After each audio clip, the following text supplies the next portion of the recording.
Welcome to the OShow. I'm Laura Babcock, and if you're joining us from across Ontario, even Canada, you've likely heard by now that there was a historic battle at Hamilton City Hall.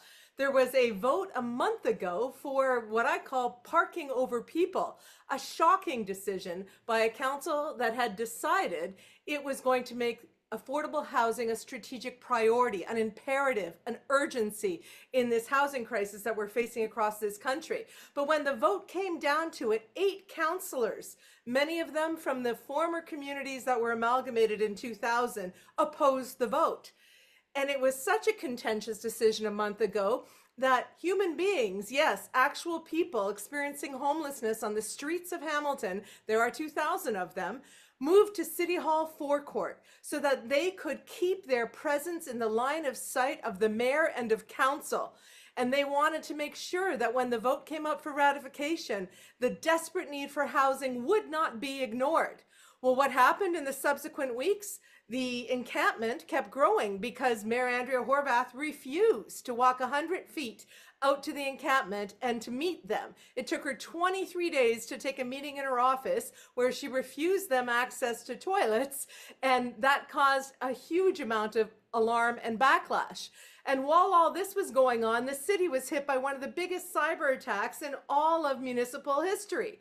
So the city services were down, real chaos. And so yesterday it all came to a head. Not only was the encampment served with eviction and trespass fines for people who are homeless and have nothing, but council had to come back to the table.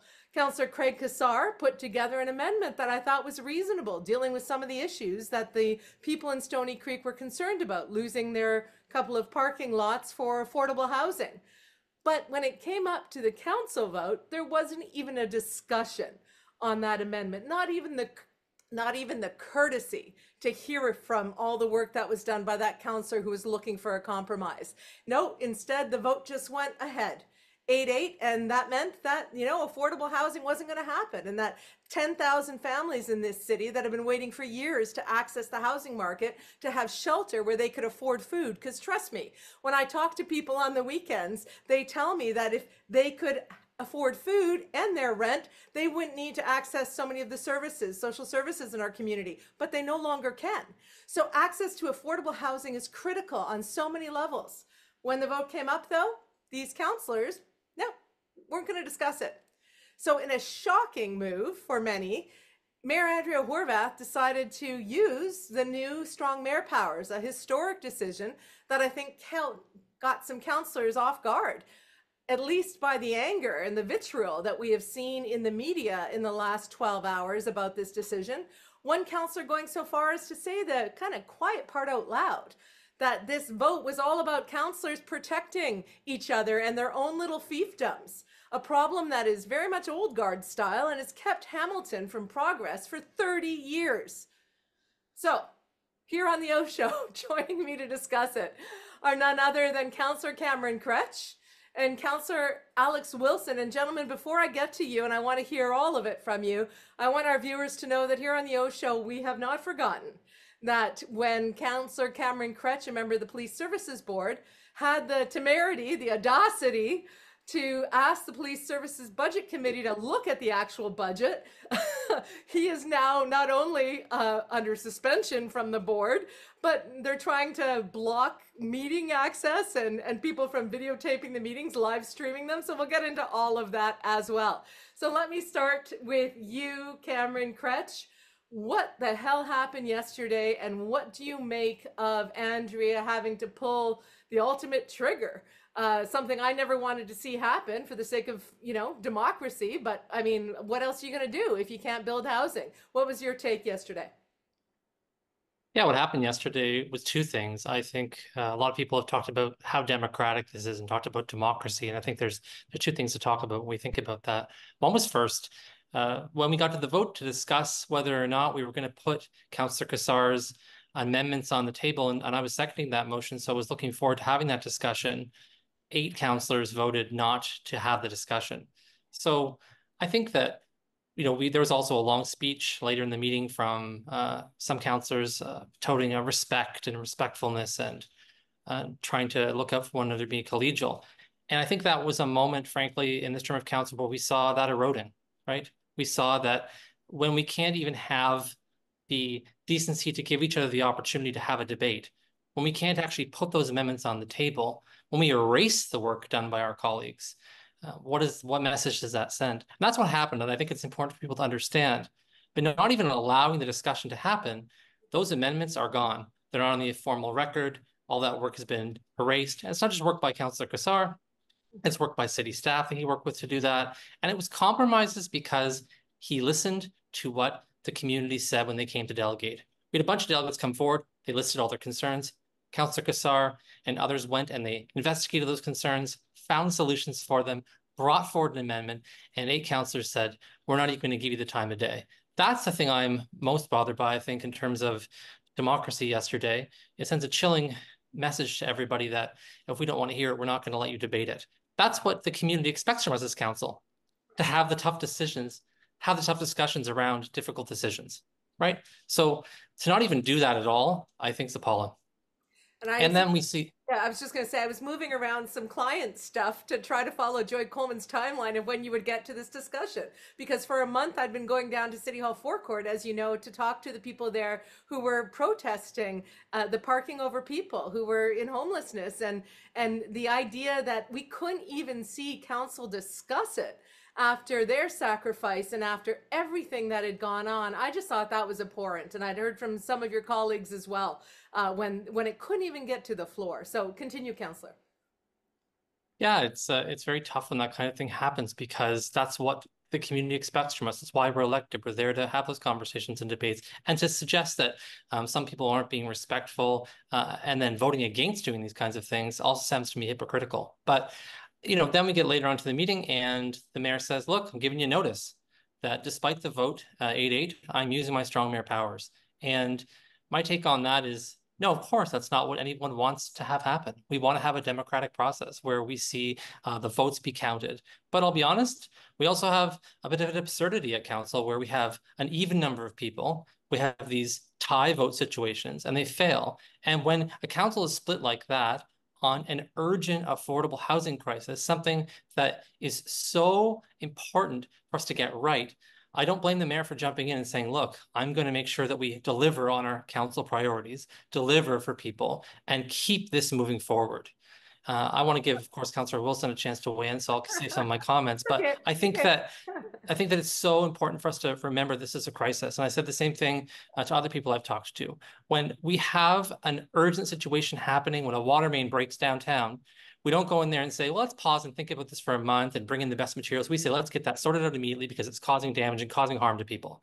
This is no different. And if the mayor had to get in there with a bit of a sloppy instrument to get this done, instead of doing it in the perfect way we want it to have happened, good. Affordable housing matters. Yeah, 2 things. One, it was a council priority because we are in a housing crisis. This was not a matter of opinion. This was not just some latest proposal that came before council for discussion and debate. You all made a decision that this is going to be where you were going to say yes, and that was going to be the plan going forward because it is a housing crisis, not a parking crisis in this city. And every community, every ward is going to need to make some sacrifices, lose some parking lots potentially, because we need to have affordable housing everywhere. And I told my councillor in no uncertain terms, Tom Jackson, that I'm not going to oppose any affordable housing. I ain't going to do that NIMBY shit. And believe me, if he tries to block it up on the mountain, he'll have a hell of a fight. But the second point I want to make, and I have to make this clear for our OShow viewers, I was proud of the mayor for showing some leadership and following through on something that she said was a priority right from the get.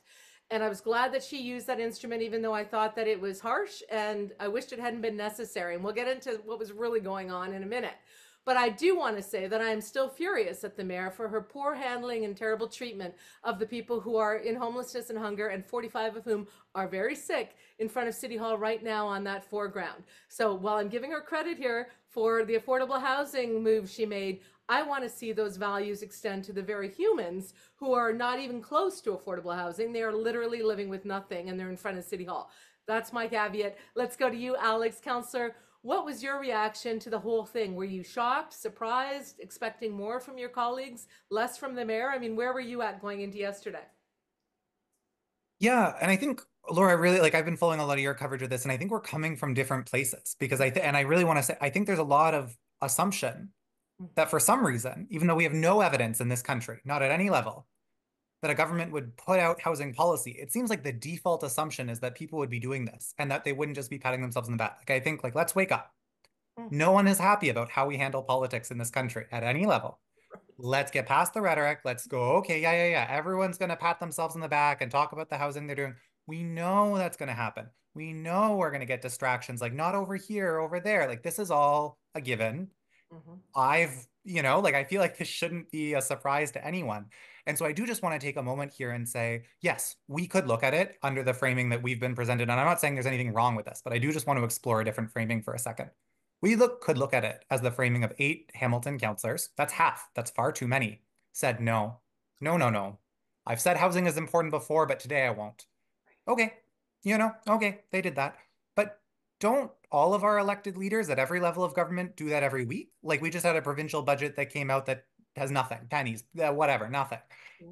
We have a federal budget that they're teasing at, and I think that rental Bill of Rights is ridiculous. Like, it's so ridiculous. We have 25 corporate landlords that own a fifth of rental housing in the country. Most of that's, like, Ontario is particularly concentrated. It's worse here. So this is the context that we're going. No one who is elected is actually moving these needles. And what's happened is community pressure has found ways to move these institutions forward at different levels in different places. And so I think that's just, so yes, we could look at it as this almost failed or that, but I look at it from the place of it was always going to fail. That's why we do this work, is to try. The default was not it was going to pass. The default, it was going to fail, because that's the reality we live in Canada.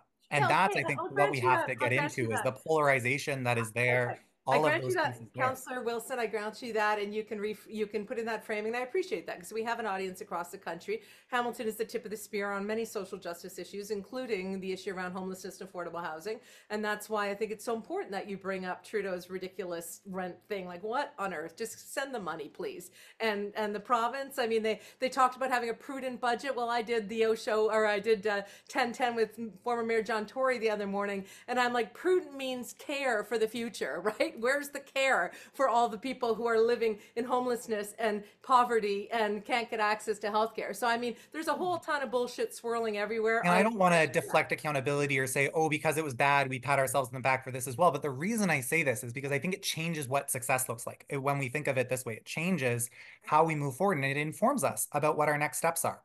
I'll say that as much as the community was active, the community's been louder on other issues. And I'll just put that out there, is we've got, or at least I know I've gotten more emails. We had this framing that tried to go into you've talked a lot about the past of the old guard, new guard, or this idea of suburban, urban. Like, it's just not true. When we look, like, yes, I agree with you. That was the framing in the media, but I represent a suburban, an urban, and a rural community. Craig Kassar similarly has suburban, urban, and rural communities. We voted for housing. Esther Pauls, Tom Jackson, these are Hamilton Mountain councillors. They're part of the old city of Hamilton. They're not these outer ring councillors that we're talking. So eventually this breaks down. And I think we have to start saying, so what's actually going on here? And that's why I think it's helpful.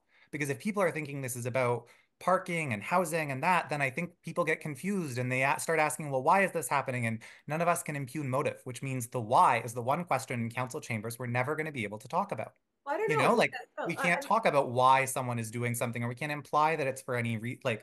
And so that why is left to journalists to interpret it. And that's why I want to bring that out here, is because you're one of the people who interprets that why. And I wanted to let me tell you offer why you a different why. I interpret it that way. I interpret it that way because I have sources who are in that council chamber who talk to me about what's going on.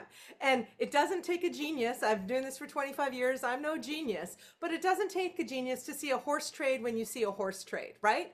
So it makes no sense to me that someone like Ted McMeekin, who has a master's degree in social work and was the Minister for Affordable Housing for Kathleen Wynne, would vote against this unless he's looking for something he wants to protect out there in Flamborough. Well, guess what? Area rating is a hangover from amalgamation. It is something that council has kicked down the road for 24 years. And it is, in my strong belief, part of what is going on behind this alignment of these councillors. So yes, Esther and Tom goes as the wind blows. He's been doing that for 30 plus years. That's how he stays on council. I know the man well. Have drinks with the guy. He is who he is. Esther, I don't know all of her motives, but I can tell you this. When you look at the fact that they are sort of well, let's put it this way. Brad Clark, an old guard counselor who's back around the table, said the quiet part out loud. He said it out loud and Joey Coleman transcribed it. He said there is a tradition that we don't get into each other's ward issues, that we effectively protect each other for when it comes around to something we do or do not want to do in our ward. And that tradition is counterintuitive to setting a city vision. It's counterintuitive to moving forward as a united Hamilton. It plays to those very divisions that happened at amalgamation, Alex. So I take your point. There are some exceptions to the rule, but I don't think the media is just deliberately looking for an easy divisive narrative here. I think we're seeing examples of councillors doing a behavior that has kept our city from progressing for a very long time. Your thoughts? Yeah, I do really want to clarify. The reason I'm saying it was on track is because I think it puts the challenge in front of us. This is, if we want this Hamilton that is truly affordable for everyone, it responsibilizes all of us, as much as it's unpleasant sometimes to engage with bureaucracy, to do that engagement and to make that reality happen, because it's not going to happen without work. And I do, again, the reason I'm saying these framing or we got this is because, yes, obviously, I think Councillor Clark's comments speak for themselves, but we also heard folks saying the Stoney Creek community is united. Well, the Stoney Creek Acorn chapter said they wanted the opposite to happen. So are renters not a part of the community? Like, that's the piece that I wanted to get to, is if we construct this as an urban suburban narrative, then it gets to move. Then maybe it does become that area rating conversation, but that hasn't been that from day one. It's not that today. And it's only going to be that tomorrow if we keep repeating this, this myth, this fear. Like I shared in my remarks following Councillor Clark's, where he, I think you did, I won't kind of, Joey's there, you've said what he said, like I think his comments can speak for themselves. What I offered to that conversation, I'll share what I said, was I shared how I have this exact conversation with residents in my ward when they asked me, well, what would happen if you did this here? Because I think suburban councillors were saying, hey, suburban residents, we're saying, what about Dundas's parking lots? What about over here? And I said, the way to effectively engage in something is to say, what are our rights? What is the process? How can we affect this process? How can we affect this outcome? And then what is the way to do that? How can we be part of a solution here? And so I think Councillor Cassar modeled what that could look like, modeled what those compromises could look like. As a ward councillor, I see a lot of my responsibilities connecting people to that process, informing them about that process. I gotta shout out Cameron for a sec. What an excellent Ward 2 town hall on development that goes through this whole process at a very general, high level for Ward 2 residents. Like that's exactly what this should look like. Because at no point does anyone actually have a veto in this city. That's the real thing. Is so if we have a veto only on City of Hamilton initiated projects, what happens when the big developer comes by and then community members expect their veto and it's not there? Well, that's And so that's point. the piece. It's an excellent point. So you have, as we know from our viewers who met you before the election, you have a background in organizing. And I've always loved and appreciated, Alex, the way that you try to reframe and position things for progress. I appreciate that. And when you won and you beat an old guard counselor in Dundas, one of the very didn't want to amalgamate communities, I thought that was amazing, and you're reflecting that it's much more, what I'm hearing from you is it's much more complex, it's much more diversified than this simple narrative would suggest. And I hear that. I also heard today, and maybe I'll go to you on this, Cameron, unless you want to respond, Alex, because it's along the thread of what you're challenging.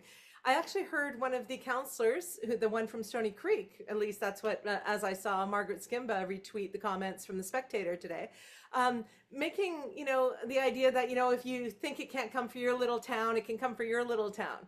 And that's the same kind of language we heard around the election of, kind of like they're at the gates. The barbarians at the gates was, I think, some language that was used about you guys, about new councillors coming on board, right? So that idea that these towns are separate from Hamilton itself, and that the problems of the old city, from infrastructure costs to the need for LRT to the homelessness crisis, which of course is always worse around the social services in the urban cores, that somehow that is separate and distinct from the priorities and needs of the people in these small towns. And I have spent a month talking to Stoney Creek business lobbyists and others, responding to all of their posters, many as I can get to, about, I used to run a chamber of commerce. I get the argument that business is important and access to parking is important for business and business lifts the economy. I get it, but we're not in a crisis of that. We're in a crisis of affordable housing. But the comments that are coming from some of the councillors councillors, not from the media, from their mouths, suggest this urban-suburban divide, this amalgamation language. Maybe I got PTSD from it, Alex, because I moved to the city. No, I'm not saying it's not being said. I'm saying we can't repeat it. Just to really clarify I'm saying we can't repeat that if we reject it being true. I'm not saying it's not being claimed. I'm rejecting, I'm speaking against it. I'm saying no. Perfect. And I do just, I'll throw it to Cameron, but I do just want to say very, very quickly, I think it's not about, oh, I'm anti-amalgamation, so I'm anti these priorities. I think we're a city of many communities, and you're not going to find one community that says they are 100% satisfied with their relationship with City Hall. You're not going to find one community that says it couldn't be better. And so if you have that, and then you also have, frankly, councillors who have encouraged this, oh, just trust me, otherwise those bad people will take away from you. That as a councillor gives you a lot of power to say, no, no, no, those other people did that to you. I fought against it. And so we're also entering into 30 years of that as the history of what people have been told is how to engage civically. So Cameron, I'll stop there. So I appreciate that, Alex, and I'm going to seg to Cameron in a sec, but I appreciate that because if we repeat, to your point, the patterns and the expectations and the language of the past, we're doomed to be in the past and we're trying to move forward. So Cameron, let me go to the comment about that Alex made that no one gets a veto. So the mayor is the only person elected by the entire city. She won by 1%. I think her campaign could have been a lot better, and I have been disappointed mostly so far in Andrea. I'll stipulate that before I get to my next point. But she did get strong mayor powers from the premier, who runs the municipalities. As we know, the province runs the municipalities, and she used it for what it was intended for, to veto this. The individual councillors, to Alex's point, don't have a veto. And the suggestion that somehow there should be some sort of, respect that the, whatever you don't want in your ward, the other councillors can't weigh in on, I'm sorry. But, I've seen you try to do some stuff in your ward that didn't get a whole lot of support from the other councillors, like the Hats Project. So, I mean, what did you think of that, of the quiet part out loud yesterday? Well, you're right to suggest that, yeah, there's been things I've put forward in Ward 2 and specifically positions where I've said, look, the community is going to be really impacted by this decision that we make. I don't think it's the right decision to make. But my perspective has been, and I'll use the 45-story tower on the waterfront as the example that comes to my mind, probably most prominently, most quickly. In that discussion, I said, look, I went out, I've knocked on doors in the North End. I've spoken to thousands of people of the election. This is unequivocally what people think. We've also stated that we're trying to address affordable housing concerns in our city, and building luxury waterfront development doesn't seem like it's congruent with those goals. I don't think we should be doing this. This doesn't seem right. And that vote was didn't go in my favor. People proceeded with the 45-story tower, despite the fact that the quote-unquote ward councillor wanted to do it. And I'm actually okay with that. And I want to explain that, I think, why that's important. Because I said during that debate that I recognized that while this was a Ward 2 issue, while I was voting against it, this was attached to a citywide priority. It's attached to our collective shared assets, the waterfront, and that everyone has a right to weigh in on this discussion. That's what we ought to be doing with everything, period. And when Councillor Clark said that yesterday, I thought to myself, first of all, it sounded really strange to me. I'm sure I made a few faces on camera as I sit beside him as he was saying that, because that's not the case. That's not what I've experienced. I've seen it happen other ways, other times, that we just say to the ward councillor, whatever you want to do in your ward is fine. That kind of a fiefdom, that kind of a mayor, as Alex said yesterday, that kind of mayor of your individual ward is not helping anyone. All that's doing is just trying to centralize power in someone so they can get reelected to be on council forever. That's not a good democratic model. What we ought to be doing is hoping, I think, every 2 to 3 terms to turn chairs over. Otherwise, we're setting up situations that I think are centered around individuals, not around communities. Do people really think? I'll hold you to that, because you know what? You're in one term, 18 months in? And I can't stand when politicians come on my program, and they have over the years, and said their 1 or 2 terms they should absolutely flip over council, absolutely. And then when it comes to the paycheck and the power, they're like, oh, except for this time because I'm so important. So I'm well, no, fair enough. And I've already put it in writing, so I can be held to account on that point as well. But the reason why I think it's so toxic and problematic is because it centers around a cult of personality, around one individual, to suggest that there isn't anybody else in a ward that can do this job, as if no one else in Ward 2 could be the councillor. There are a lot of amazing people who are in these communities who can do this work, and I'm doing it for now. I'm in the seat for now and I'm doing the work for now. And I hope I'm doing a good job and that people want to see me do it for a little bit longer. But gosh, I hope I can also get out of the way and get out of the chair so that other people can do the work. But I think we have to make these decisions collectively. We have to make these decisions as a whole council. And we have to leave the conversations about amalgamation behind. Look, I mean, I understand that it's tough. And I also understand that people are still thinking about these things because there's still impacts. Okay, cool. Let's have those conversations about those impacts, though. Look, let's talk about the actual issue. Let's not just listen to those who are upset about something that happened 25 years ago, don't want to let it go, and are continuing to make that part of the dominant narrative. And you brought something up about area rating, which I think is kind of important because we allowed those two, I think, stupid words, area rating, to split the city into two parts, the old city of Hamilton and the suburban wards. Well, it's very weird because that's not actually how people understand themselves in these spaces, right? Like, let's just really break this down for a second. You have a councillor in Ward 5, which is part of the old city of Hamilton, who receives area rating money every year, who is suggesting that they're outside the old city of Hamilton and are a suburban councillor defending their downtown out in Stoney Creek. So like, which is it, right? Are you not in the sort of old group area rating group, or are you in this other group? So like, that's wild to me. I also really have to say, I'm not down for these lectures from my fellow councillors about respectability. Unfortunately, council doesn't really allow for us to get into the kinds of debates sometimes I'd like to, but one of these days I'm just going to hold the record up for everyone to see and say, really? You think that the actions you took here, here, here, here, here define respectability? And you're lecturing us on that? I think the mayor and people in the chair have to shut these conversations down, or it's going to get a lot uglier because I'm only going to hold my tongue for so long. Well, it's such bullshit. It's such bullshit. I mean, Matt Jelly put out a photo. I'm not sure where he got it, and I was gonna make a comment, but I really didn't want to look at their faces in my stream all day. But it was of the current Stoney Creek MP for Trudeau sitting at a table with the councillors who were voting against the parking, who voted for parking over people, and some of the old guard councillors, right? And it was like, I don't know how old the photo is, so I don't want to give too much credence to it. But the point is that there continues to be and I guess it's the same for every city, these groups of people who continue to hold on to power or work things behind the scenes, or they try to do whatever.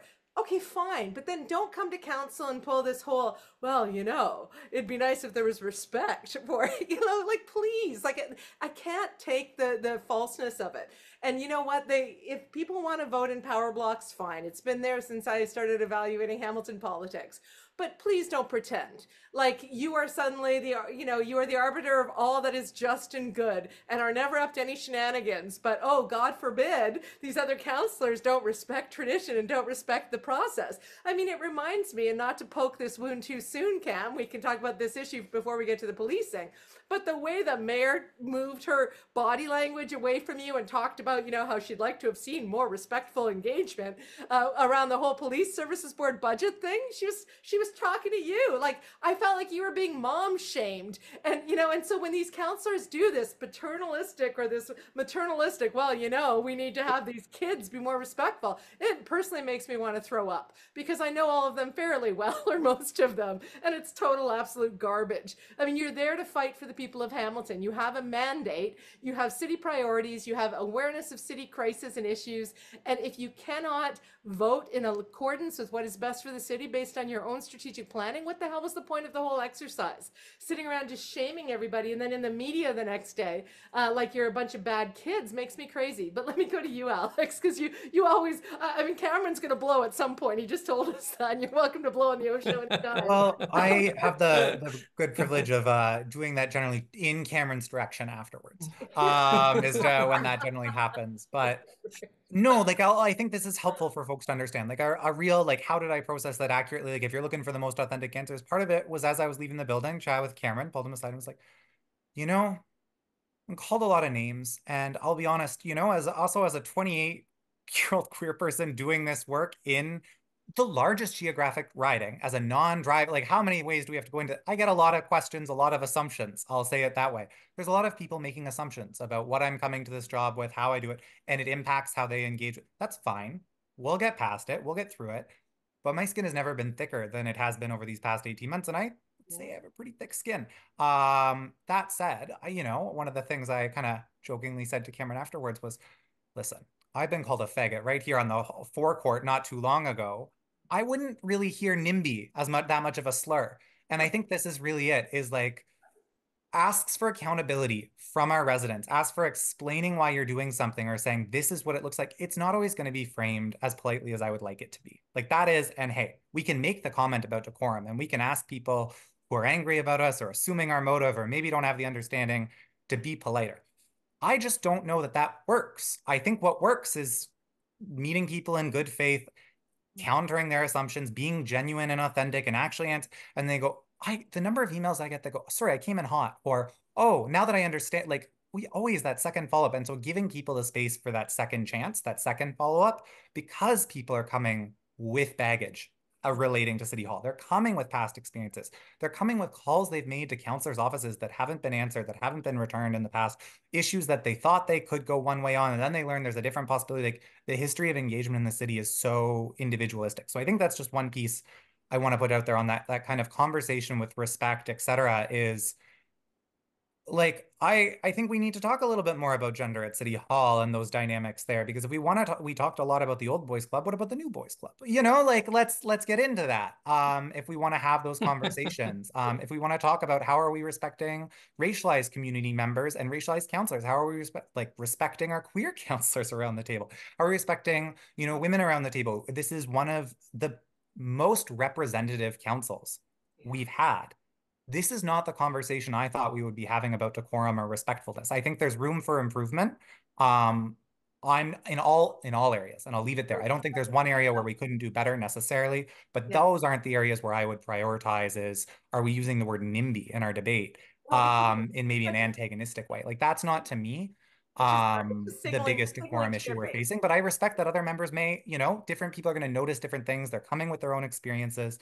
We have to have a way to actually have this conversation, not in a political way, not where we're all go, you know, I go to this media, you go to that media, and we all get our comments in afterwards, but a real discussion. And I think that's one of the frustrations that people are feeling about this is, well, if you can't even have the discussion around the council table, what are the conversations like not around the council table? Yeah. Oh, they're brutal. They're unbelievable. And I think people know that. So just a couple of comments on that. First, I'm sorry that you were called that terrible slur. Like I don't want to say it's okay, but again, this is the piece is like we I have know, these but I'm different just saying, experiences. We're fighting for better systems. I'm It's saying not for okay that it happens, but it also is a reality that it happens to so many folks in our yeah. community. But as an And so if we want ally, to talk about hate in Hamilton, we have to like right. acknowledge where we are today and move. And I don't say it to get sympathy or to, you know, Yeah. get the points, but it's just this is a reality. Like this is Hamilton. I'm not giving you sympathy or points. I'm an ally who fights against No, hate. I just really want to clarify And that, I not hate that you're that. framing it. I'll Yeah. clean up my own end there. Yeah. Of course. And I hate that. I hate that that happens, right? It's wrong and it shouldn't happen. And you brought up women. I remember Narendra and Maureen being minimized significantly in the last term of council, you know, and it was disgusting at that point, and many people called that out as well. So in terms of, I think what I'm getting from you, Alex, is the real disrespect around that council table, the sort of pearl clutching, oh, how dare you suggest that, you know, NIMBYism is a, or is it the actual slurs and the misogyny Or I don't want to say like, but that it's like, how are people's experiences? Like that's what this all came down to is the experience of this idea that a community or a councillor owns their community. And through that ownership, they have veto rights. I'm a renter. I don't own my home. I don't care about how folks who own their homes are navigating the housing crisis necessarily in the same way that I care about folks who don't own their homes. And that's something that's so easy for me to get as personal experience, been a renter, you know, Cameron knows that very well, represents a community of renters. Other councillors around the table are thinking about that. That's more what I want to say is like we are a diverse community. A third of our city rents. We can't only be talking and representing 70% of our city. That's not to say we ignore the people who own their homes. But when we're talking about the affordability crisis that uniquely impacts people differently, it impacts Indigenous Hamiltonians most, we know that, and it does have those impacts. So we have to also center our response around the realities of the situation we're experiencing. And that's like, I think that's the piece that's frustrating for me is the reality of this situation has never been about parking. Like Councillor Kassar showed us that we could solve that problem if we wanted to. We didn't want to. To me, it Yeah, wasn't about parking. It was a power struggle. It was a power struggle, whether it's just about the amalgamation or the suburban versus urban, whatever it is. It was a power struggle to say you can't impose something I don't want in his backyard. His backyard. We're going to protect his backyard because when it comes to us, we're protecting our backyard. It's about re-election. It's about whatever playing to your base. It's gross. It's an antithetical to what the strategic priorities were from the city. It's hypocritical on many levels. And I would say the same to either of you if you were doing the same kind of stuff, right? Like, why sit as a city, have the strategic planning session, decide these priorities, respond to the crisis in the community, and then not go forward because of little fiefdom issues? There was a comic done in the Spec 15 years ago or whenever about these little fiefdoms. I mean, this is not new. So I like that you're progressing the conversation past that. And I like that we've kind of dissembled this whole idea that there's a disrespect around pearl clutching around the council table. I mean, please, let's be real. The councillors should be able to speak to amendments. They should be able to speak to city issues. They should follow the strategic priorities. They should not be making these kind of deals to protect each other in the background at the expense of people in this city. And as a last comment, I'm going to do an OShow special on the homelessness and the housing and the rental crisis next week. So for the people who are hoping I'd show their viz and their photos this week, I'm going to save it for next week. But I mean, the renters have always been second-class citizens in this town, because if you're not a home-owning taxpayer with a car in the driveway who lives on the mountain, right, or wherever, you're not treated with as much respect. And then it goes all the way to people who have nothing. They're treated the worst. It makes me bananas. But I want to just pivot to the issue around the Police Services Board, because you brought up, Alex, about being queer. And you and Cameron are both people who identify in that community, and you have both been very courageous, and I think you've both put up with a lot of garbage because of it. And when Cameron was suspended by the Police Services Board for asking that they look at the budget committee, I saw you put out a very passionate tweet about that. So just before I get to Cameron and where he is with that, do you just, because and correct me if I'm wrong, I feel as though you brought up being a queer person in relation to what happened to Cameron. Can you just speak to that? Because I don't want to make assumptions, but I recall a very passionate tweet from you that night. Well, I mean, these are parallel situations in that Cameron gets to be implicated in both of them because of that courage and that piece in the community. But I don't want to necessarily be the historian of what happened at Hamilton Pride in 2018 because I wasn't there. Like I just put that out there. Like of the people on this call, it's not me that should give that historical overview. That said, in responding to it, in looking at the facts, in seeing all of these things happen, what we know happened was that the police were not on site in the capacity for community safety. They said the reason they weren't on site for the capacity and community safety is because they weren't invited to have a recruitment table. That was a response that was said in having, oh, we weren't invited by that. Cameron's coming out saying, well, I, as one of the organizers, offered to do a walkthrough, said exactly where the problem was going to be, X, Y, Z, whatever. And so all of these things where the queer community was blamed as we weren't reaching out the right way. We weren't respectful enough. We weren't doing these things in the right way. We would have been happy to keep you safe. You just didn't ask us the right way. You didn't, let us know that, you didn't, invite us in to your party. And because we weren't invited into our party, our feelings were hurt, is what is really what I think it felt like, and what so many community members were sharing their experiences with back in 2018. Then was it the deputy chief at the time? The chief gets on the radio and says, no, no, no. The real reason that this is a paraphrase here, but the real reason these rowdy gays were so unprotected is all the cruising they do in parks. They're just impossible to regulate. And I think I remember I was running in the woods and I almost felt sick when I heard it, but Cameron can correct the record. That's what I think I heard. Yeah, but I really those are the experiences that stand out to me. And so seeing the same thing happen again, where you're not doing it in the right way, you're not being respectful enough, you should have come to us sooner. You should have gone through this other door. You should have done this thing that we know you did, but we're going to say that you didn't do. That's the piece that it really does feel duplicative. It feels repetitive. And it doesn't just feel repetitive with what happened in 2018. It feels repetitive to the experiences I've had as a young person in this city, like letting go of a partner's hand as a police cruiser drives by. It feels representative of the bathhouse raids. It feels representative of queer history and relationships with the police forever. And so again, I go back to we have to talk about the situation we're actually in to solve it, to get past it. Not to say any thing here, I'll throw it to Cameron, but just we're not going to be able to shove it under the rug and go, oh, there's a great relationship there, just reach out differently. Like these things all inform the next experience and they layer and stack on top of each other. And Cameron, just to set the record to Alex's point for our viewers, there was a push from the community to have an investigation done into the police. They put out their own, and then there was one that was actually done that was independent, and they found the Hamilton Police Service lacking before, during, and after that Pride event. So this is not just the opinion of our guests. This is something that I think cost the taxpayer a chunk of cash. It was done professionally, and that was the finding. So Cameron, what's your response to Alex's framing of how the police service board treating you now? And we should also say the city punished you for you saying not to fly the pride flag because you didn't think their policies were representative. When you were a volunteer, they punished you. And in 24 hours, the citizens of the city raised, I think, $20,000 for you to pay your legal fees. So, I mean, I just want to add these kind of data points into this conversation. Cam?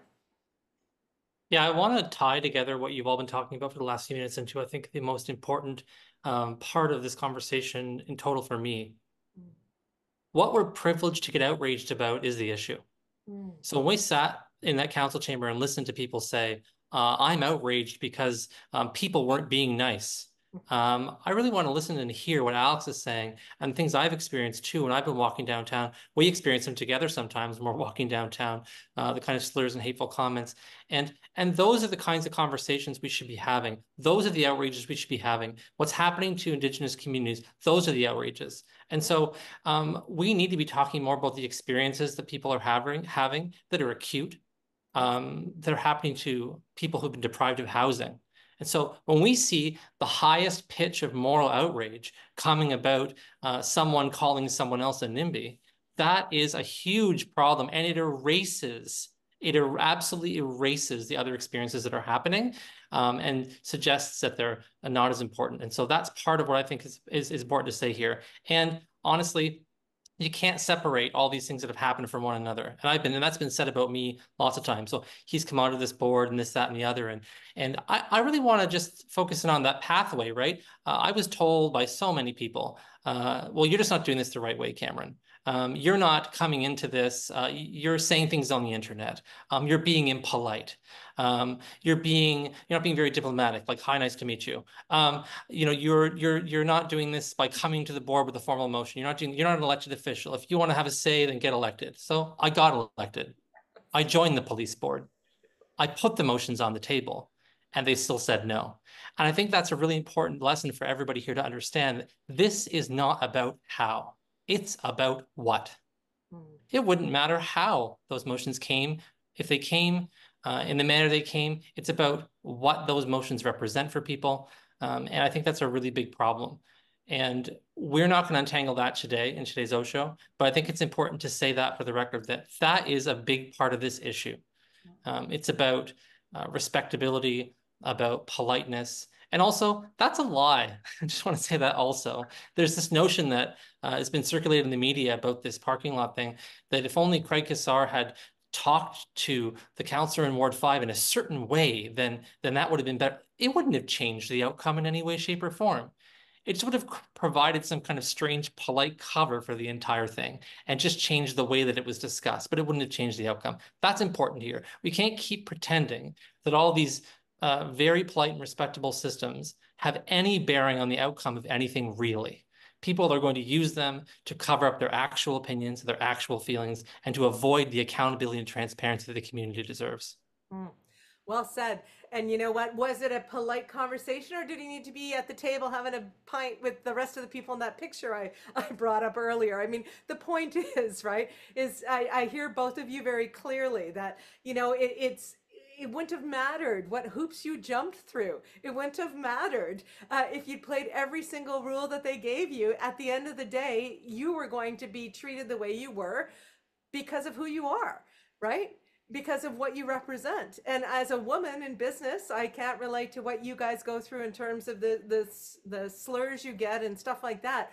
But I've been at plenty of boardrooms in this town where it's like, Laura, why can't you smile? Why can't you be nicer? Why are you such a bitch for acting exactly in my own voice and with my own autonomy in the interests of myself or whatever organization I'm representing? The same way that the men around the table act, right? Well, and I do just, because so much of this debate was about being the victim or having this done to you. I do really want to say that, like, I don't think either me or Cameron are bringing up these experiences or this.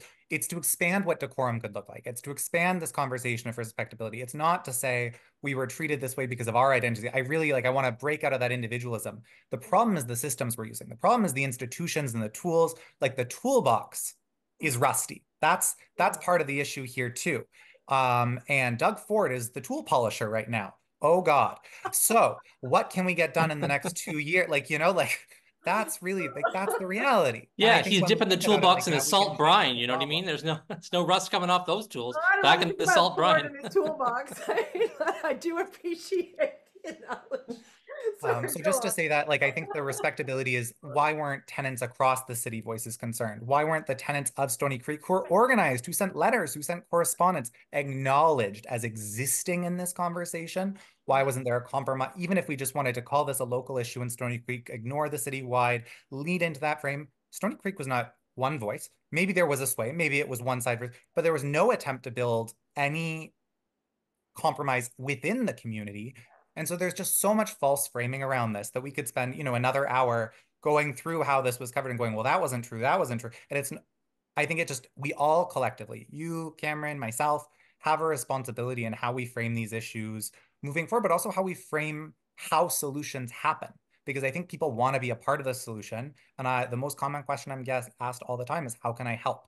And so I think we have to start really giving people the keys to meaningfully push forward for people who want to do the work. I think that's how we got here, is enough of us who are willing to do the work. I think hopefully more and more of us across our city keep doing that work. We know community members are doing this work tirelessly. Finally, I'd say City Hall is beginning to take on some of that, or at least City Council, City Council is beginning to take on some of that sometimes, somewhat, in some ways. And so why can't we follow our community's leadership on so many of these files? I'm glad you said that because it feels like a goddamn full-time job being a resident in this city. Like, forget my business and my family. I spend all my time just trying to help with what the urgent crises are in front of our faces. So I'm glad you brought that up, but it has felt for a very long time like the community leads council into doing the right thing in spite of, council's own instincts. It's very frustrating. And I have to say, I do, to end on a positive note, because you always level us higher, Alex. I appreciate it, and you and Cam as well. But that idea, I think the Overton window is moving in terms of how we see people who are living in homelessness and experiencing homelessness, and how precariously we are all housed, and how little access there is for people to even leave their homes and find something else. I mean, I think it's starting to crush in on everyone, whether it's longtime homeowners on the mountain with a car and driveway and two cars, or whether it's people renting, or whether it's the people that I get to meet each week who are like right, like have nothing, right? So I think that Overton window is moving. What I see, to your point, Councillor Alex, is people asking me. I probably get 100 messages a week, and I'm not exaggerating. I'm not being hyperbolic.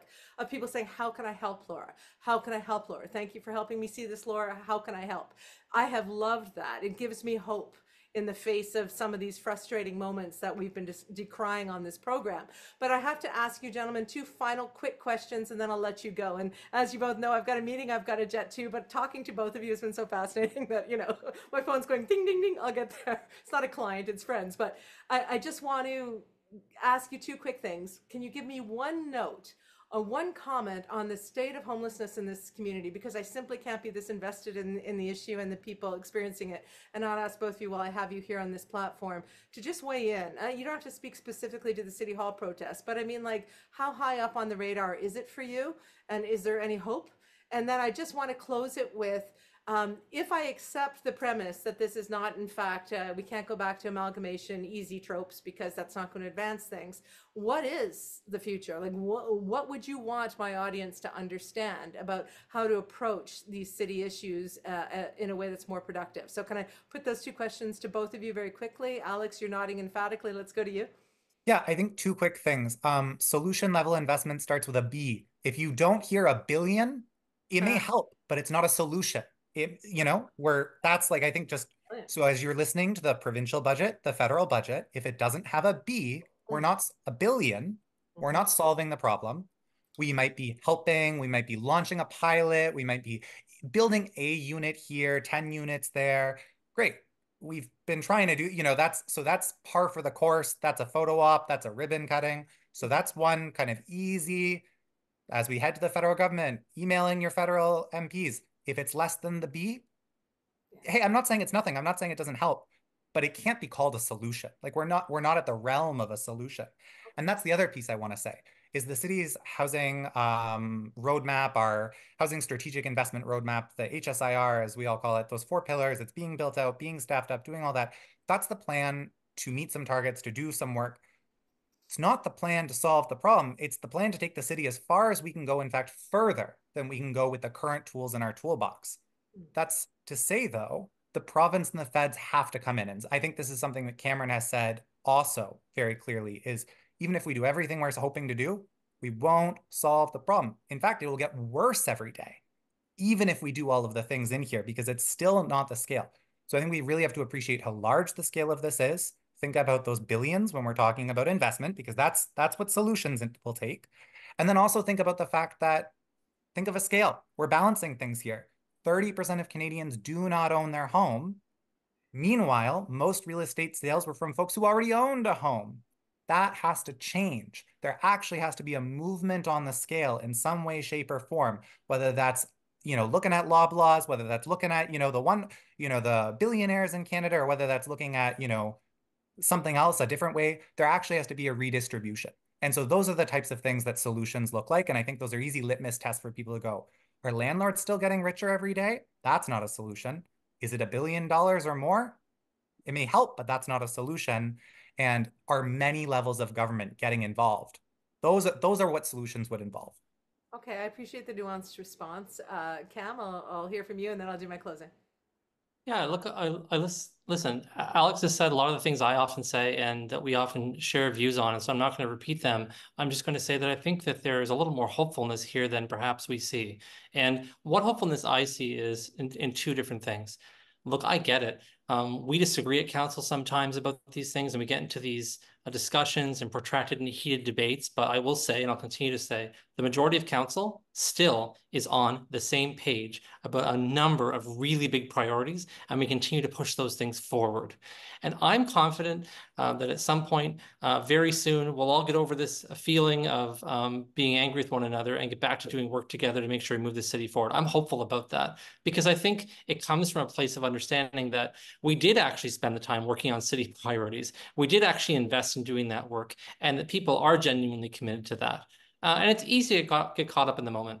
And it's easy to get caught up in feeling about these specific issues and a specific vote in a specific matter. But by and large, this council has been actually incredibly united on almost everything.